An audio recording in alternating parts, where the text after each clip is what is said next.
Hey, I'm gonna just be honest. I don't really be having intros when I do this, but y'all already know who it is from Real Ninja Reviews. Be New. And we are about to do a Be New review. And this video we're going to be reviewing is the Tekken Bloodline from Netflix, which I see on my background right there. Yeah, you see that. We got to get into that. But before I begin this video, I want you guys to hit that like button, subscribe button, and let me know what you guys think in the comment section about the movie. Did you love it? Did you hate it? I'm gonna tell you how I personally felt about this movie. I actually completely enjoyed this TV show, this mini series. It's only 6 episodes, but I actually enjoyed it because of the simple fact, if you are someone who's a Tekken fan, it gives you that Tekken feel, because this movie takes place within the Tekken 3 and Tekken 4 like timeline. Mostly Tekken 3, but they add some little bit of Tekken 4 in it, if y'all get what I'm saying. Oh man, I forgot to tell you, this was a spoiler review, but y'all should know this already. But the thing about this movie is I keep calling it a movie, I don't know why, but they did make some changes to the backstory.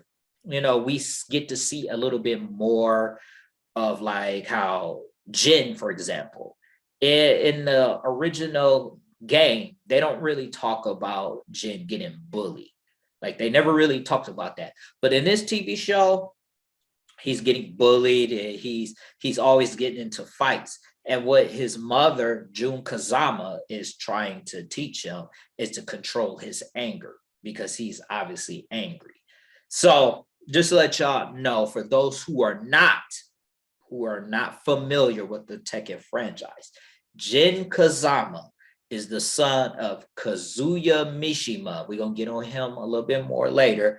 And Jun Kazama. And Jun Kazama was teaching him the Kazama brand of karate or whatever fighting style that she was teaching him. I guess it's karate. But she was always teaching him how to control his anger, because he was always angry. Like I said earlier, he was always angry, getting into fights, and she was teaching him on how to control that. At the same time of constantly teaching him discipline, and the teachings of his mother literally stuck with Jin throughout the series. But then you get the final boss in Tekken 3. You get the final boss. So again, the final boss in Tekken 3 was Ogre. Well, obviously, this is following Tekken 3 format. Ogre is the final boss. But see, you get to see how Ogre beats his mother. And technically, if you want to call it, he beat Jun or whatever, but he was putting paws on Jun, but Jun was fighting back. And then, Jin tried to help, but obviously he was a kid at the time and he gets beat up. And that's when Jun tells him before, like, if anything happens to her, he needs to go and fight his grandfather, Heihachi Mishima. So after they fight Ogre and, his mother ended up killing herself trying to kill the monster, he ends up going to look for his father, Heihachi Mishima.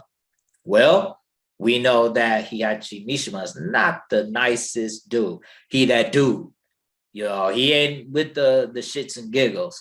So he begins to train Jin in the Mishima style karate. And he was like, dude, you're going to win. I'm done with you. Your whole entire body is going to be a weapon. And the training course that Jin Kazama went through was fucking brutal. Like, you could see the brutality that Heihachi Mishima has. But I gotta say this: the fighting choreograph in this TV show, A+, baby. You literally think that you're in a Tekken game, because you see the electricity, right there. They was literally doing that in this TV show. So when they hit you, you can feel it, because that's how it is in the game. Like if somebody hits you, you could be like, damn, damn, damn. That's what it was like. And that's what it was like in this TV show. Like when people was getting hit, they was getting hit hard. And the thing also is they focused on 4 characters, which is actually pretty cool that they focus on 4 characters. Jin, Hurang, Lin Ziyang, and Paul Phoenix. I might have butchered some of them names, but you know what it is, baby. But those are the 4 characters that they mentioned. Now we know in Tekken, they fight everywhere. So the way they have the King of the, I almost call it King of Fighters, but the King of the Iron Fist set up is you literally get inside some coliseum or like arena and wherever you are located at, and they have like a little referee in the middle, and then they have like a little thing, like a little TV or whatever out there, right? And then it's a fight. So how this went, Jin first opponent was Leroy Smith. Now, for all y'all don't know, Leroy Smith appeared in Tekken 7 in 2019. So this is kind of like an earlier appearance than his canonical appearance in the Tekken games. But it was like an interesting nuance in the fact that he's after Heihachi Mishima. And I do have an issue. I won't get delve deep, for the fact that Jin beat Leroy, that was some bullshit. And he actually, I want to say, I don't want to say, he literally broke this dude's legs to the point where they was implying that this dude couldn't fight again after getting his leg broke by Jin. Which I was like, oh man, bullshit. But whatever. But the thing about this is that you see a whole lot of cameos, right? A whole lot. You see Law. Now, everybody who's played the game know that Law wasn't technically in Tekken 3 because he was dealing with his son, Forrest, at the time. Kazuya Mishima was not in Tekken 3 because he was presumed dead. So because he was presumed dead, he's not in Tekken 3.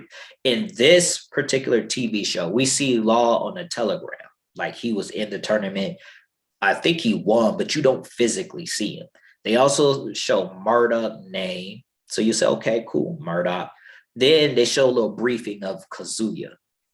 So when they was telling Jin the backstory of Heihachi and them, you learn that Kazuya, I mean, if you are not someone in Tekken, but Kazuya beats Heihachi in Tekken 1.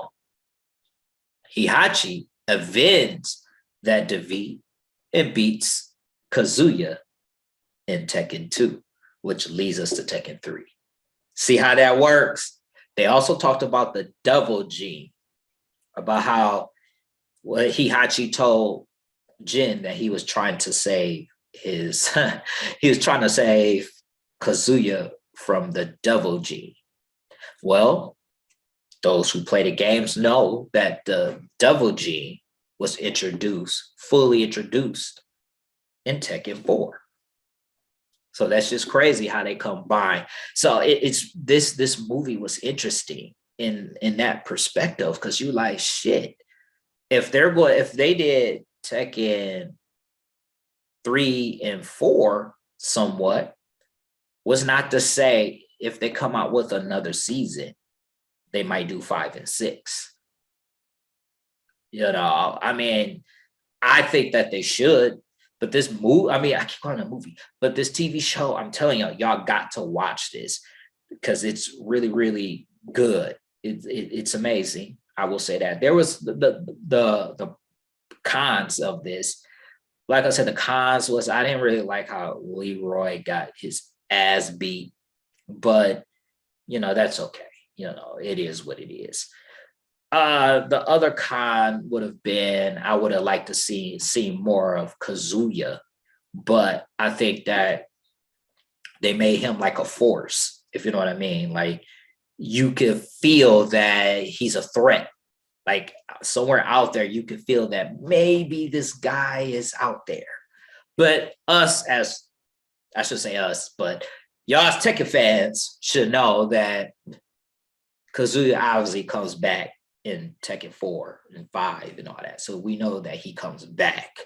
So we feel that. But in the TV show, like I said, he's like a force that you're like, man, is this dude gonna come back or not? And if he is he gonna be a bigger threat than Ogre? Like that's gonna be interesting.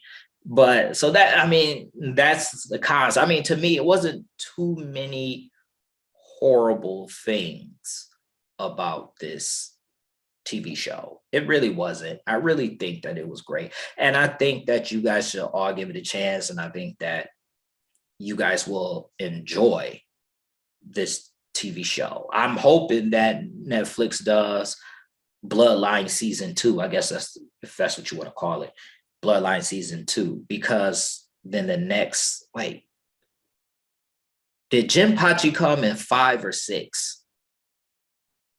I think the final boss of Tekken 5 is one of the, because they're going to use Jinpachi in one of these, because they awakened Jinpachi in one of the Tekken. I kind of had a brain freeze. I think it was 5. I think Jinpachi, I'm pretty positive Jinpachi was 5. So my guess would be after the Ogre. Yeah, because I think Tekken 4, Devil Jin was the final boss in Tekken 4. So I think Jinpachi was Tekken 5. Because now that I'm saying this stuff out loud, I think what they're going to do, because after the Bloodline ending and, you know, Devil Jin goes off, I think they're going to use 4 and 5, where, you know, Jin is maybe the final boss, and then they switch it to Jinpachi. I don't know. But if I had to give this a rating, I would give it a 4 out of 5 with the Do-Rag Man, because I think that this show did a lot of things great. I think that the fight choreography was great. The artwork was great. The visuals was great. And you really, really felt like, if you are, like I said, if you are a Tekken fan, you really feel like you was in Tekken, playing the Tekken video game. So I have to give it a 4 out of 5. And let me know what you guys think in the comment section. And I will catch you guys on the next one. Peace out, y'all.